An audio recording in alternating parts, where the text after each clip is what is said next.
نہیں، اس پر معذرت کے ساتھ ہمارے اکثر وہ کہتے ہیں کہ جو ہمارے اہل سنت کے 4 فقہاء ہیں ان کے برابر امام جعفر کو نا ایک مجتہد کی حیثیت دیتے ہیں، سنی۔ ہاں وہ یعنی حالانکہ مجتہد کی سن دیتے ہیں، لیکن آپ کیا وہ مجتہد نہیں ہیں؟ ہاں دیکھو مولانا شبلی نعمانی نے بڑی بات کی اچھا، ہے سیرت النعمان، صحیح صحیح، کیونکہ ابن تیمیہ حرانی جی جی، انہوں نے منہاج السنہ میں اہل بیت کی توہین کی ہے، ائمہ اہل بیت علیہ السلام کی۔ اس لیے حافظ ابن حجر اسقلانی نے ان کو ناسبی تک کہا ہے۔ ناسبی یعنی مقصد یہ ہے کہ انہوں نے کہا ہے کہ انہوں نے صحیح احادیث کا بھی انکار کیا ہے، ناسبیت کی طرف چلے گئے۔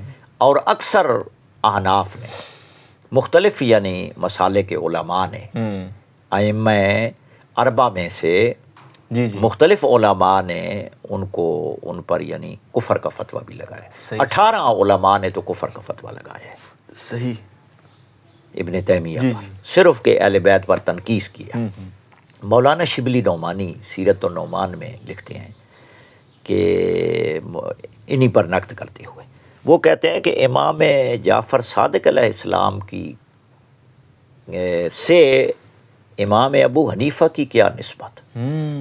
صحیح صحیح صحیح، اچھا، اہل البیت ادرا بما فی البیت، گھر والا جانتا ہے کہ میرے گھر واہ میں واہ کیا واہ ہے۔ واہ، صحیح صحیح، ہاں جی۔ ٹھیک ٹھیک، اور دوسرا یہ ہے کہ شاہ عبدالعزیز دہلوی نے تفسیر عزیزی میں اور باقی کتابوں میں بھی، اور اسی طرح شاہ ولی اللہ نے بھی وہ اپنا جو وصیت نامہ لکھا ہے نا، وصیت نامہ انہوں نے فارسی میں لکھا ہے۔ اچھا اچھا، ہاں جی، میرے پاس ہے وہ فارسی میں۔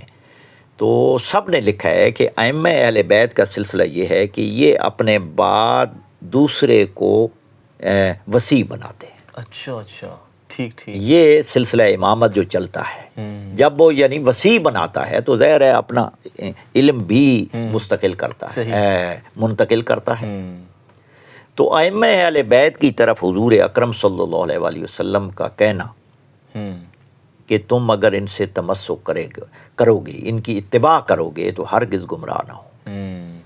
صحیح، تو اس سے پتہ چلتا ہے کہ الہام تو ہے، ہاں، یعنی یہ جس کی حضور ضمانت دے رہے ہیں، اور یہ پھر قرآن سے جدا بھی نہیں ہوں گے۔ صحیح، ہاں جی، یہ تو واضح عصمت کی دلیل ہے کہ علل اطلاق حضور فرما رہے ہیں کہ میں ضمانت دے رہا ہوں لن تضلوا بعدی، میرے بعد ہرگز گمراہ نہ ہوں گے اگر تم نے ان کی پیروی کی، قرآن اور اطرت والے بیت۔ جی جی، ٹھیک ہے جی، اطرت کے یعنی خاص لوگ ہیں وہ، ہمارے ہاں صحیح و سند حدیث موجود ہے۔ صحیح، اسی طرح جب وہ ایتونی بدواتن اکتب لکم کتابا لن تضلوا بعدہ ابدا، کہ میں تمہیں ایسی تحریر لکھ کر دے دوں، وہاں یعنی زبان اقدس سے فرمایا، اور یہاں وہ لکھنا چاہتے تھے کہ جس کے بعد تم ہرگز گمراہ نہ ہو۔ وہاں بھی کہا کہ اگر ان کی اتباع کرو گے، پیروی کرو گے تو گمراہ نہ ہوں گے۔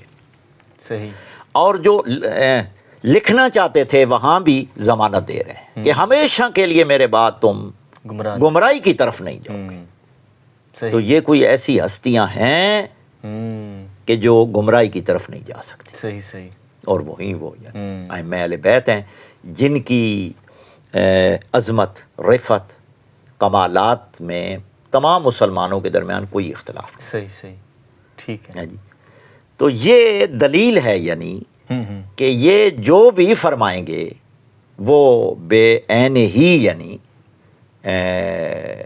اللہ اور اس کے رسول کی طرف سے ہی ہوگا۔ صحیح صحیح، اجتہاد نہیں، اجتہاد میں تو خطائیں ہو جاتی ہیں، جی جی، وہ تو ظاہر لیکن علل اطلاق جو ارشاد فرما رہے ہیں نا وہ خدا کہ ان کی اتباع نہیں کرو گے تو گمراہ نہ ہو، صحیح، تو گویا کہ ان کا ہر فعل اور ہر قول جو ہے وہ اللہ اور اس کے رسول کی یعنی کے تحت ہے، صحیح صحیح، ان کے خلاف نہیں ہے۔ ٹھیک